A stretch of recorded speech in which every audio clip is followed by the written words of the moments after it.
É sempre com muito prazer que voltamos à sua companhia. Talvez se recorde que nas duas últimas crónicas nós falámos aqui de arte e de férias. E voltamos hoje fundindo exatamente estes dois temas e tudo isto a propósito de um livro que uma pessoa amiga nos sugeriu como leitura de férias. A sua temática é sobre a arte e gostámos tanto dessa obra que não resistimos hoje em vir aqui aconselhar a sua leitura, imitando, portanto, o gesto dessa pessoa amiga. Trata-se de um livro apresentado em janeiro do ano passado, em França, e editado pelas edições Albin Michel. O seu título original, Les Yeux de Mona. Ora, este livro existe em edição portuguesa da editorial Presença, com o título Os Olhos de Mona, e está traduzido em 38 línguas. Há mesmo uma versão em braille. E porquê em braille? Porque, antes de mais, é uma obra que está voltada para quem cegou, para quem perdeu a vista. E já vai compreender, pois que lhe vou resumir em duas palhetadas esta magnífica obra. Um verdadeiro êxito de livraria com mais de 160 mil exemplares vendidos. E começo por lhe dizer que se trata de um romance. E no centro da trama está a história de uma menina que recebe a terrível notícia de que vai cegar muito em breve. Ela chama-se Mona e certamente não é por acaso o seu nome, pois associamos imediatamente, não é verdade, à Mona Lisa, à Gioconda de Leonardo da Vinci, que para lá de ter um dos mais célebres sorrisos enigmáticos, tem também uns olhos não menos expressivos e igualmente enigmáticos. Ora, o avô da Mona, portanto o avô da menina, tem a extraordinária ideia de aproveitar o tempo que ela ainda pode ver e vai levá-la semanalmente durante um ano a 3 grandes museus dos maiores museus de Paris, ao Louvre, ao Museu do Quai d'Orsay e ao Museu de Beaubourg. O avô da Mona, que se chama Henri, pretende que ela se impregne das obras dos grandes artistas, dos pintores e dos escultores, sobretudo. E assim, pensa o avô Henri, a Mona poderá guardar a beleza dessas obras na memória quando os seus olhos já não lhe permitirem ver. São 52 semanas o tempo que resta à Mona para descobrir toda a beleza do mundo. São desta forma visitadas e analisadas e explicadas 52 obras imortais, cobrindo desde a Idade Média à arte contemporânea. E cada obra é uma iniciação à vida pela arte e serve de pretexto para uma lição da qual a criança se inspira ao longo dos fios narrativos. E porquê é que eu gostei tanto deste romance? Porque ele mostra-nos a todos como é possível interessar-nos por coisas que nos abrem os olhos da alma e que nos enchem de prazer e nos ajudam a compreender melhor o ser humano naquilo que, ao fim e ao cabo, os distingue dos animais, ou seja, a sua sensibilidade, a sua criatividade, a sua busca do belo, da harmonia, da análise do mundo que nos rodeia e tudo isto dentro das diferentes correntes estéticas e artísticas. Se calhar, no fundo, todos nós precisamos de um avô Henri que nos abra os olhos para a arte, para que não passemos distraídos pela vida sem contemplarmos a beleza que foi e está a ser criada pelos grandes artistas. Claro que não lhe vou aqui apresentar todas as obras que figuram no livro, aqui vão apenas, meia dúzia para lhe abrir o apetite.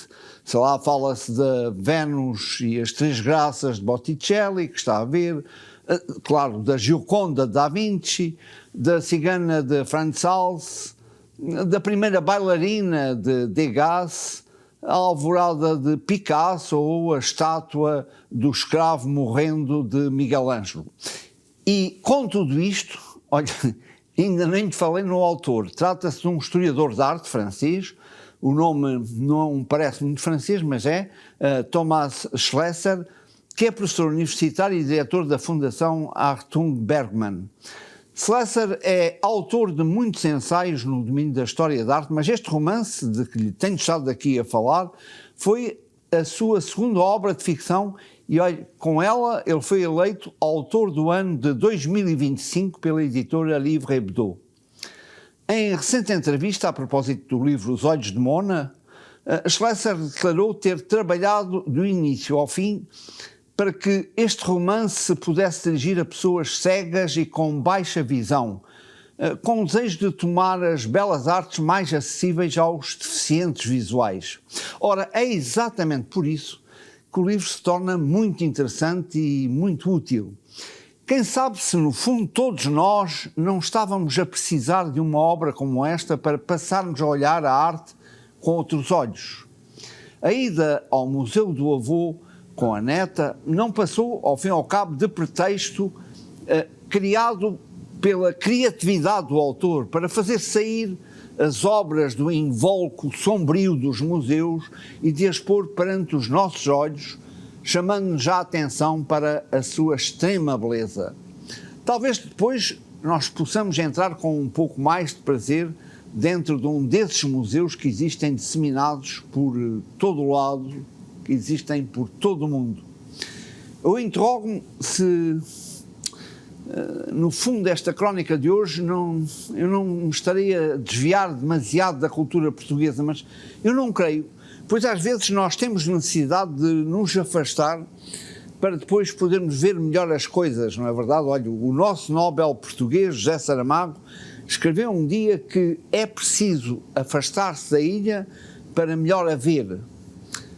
Não vemos a ilha se estamos nela. Eu creio que essa ideia pode ser relacionada ao momento em que José Saramago se mudou para a ilha de Lanzarote, nas Canárias, após, como talvez saiba, conflitos políticos e censura em Portugal, sobretudo após a exclusão do seu livro O Evangelho segundo Jesus Cristo de uma candidatura a um prémio europeu.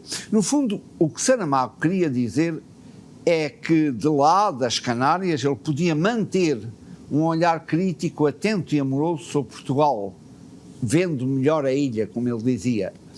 Da minha parte, ao trazer este livro, que vivamente aconselho a sua leitura em português, mas se preferir em francês ou em inglês, olha, conforme se sentir mais à vontade, pois ele está traduzido em todas elas, é que se prepararmos os nossos olhos para apreciarem a arte, esteja onde estiver, neste caso no estrangeiro, nós seremos mais facilmente capazes de olhar, de ver e tentar compreender a arte dos nossos artistas plásticos. Porque, no fundo, a arte só funciona quando ela nos diz alguma coisa. E eu creio que isto é importantíssimo. Quando ela nada nos diz, então houve alguma coisa que falhou. Ou foi o artista que falhou, ou muito provavelmente fui eu, talvez, porque o meu próprio olhar não estava preparado para ver e interpretar essa obra de arte. Não tem que se culpabilizar por não compreender a obra de arte. Como sabe, vê-se frequentemente sem olhar verdadeiramente. Claro que basta ter os olhos abertos para ver, enquanto que olhar verdadeiramente, isso supõe um ato de vontade. De facto, os olhos abrem-se para ver, mas os olhos voltam-se para olhar.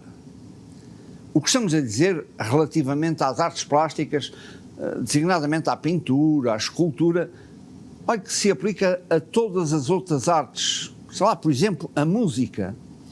Escutar e realmente ouvir não é a mesma coisa, são duas coisas bem diferentes, não é verdade? E olha, com esta aqui me fico por hoje. Até ao próximo Palavra Puxa Palavra.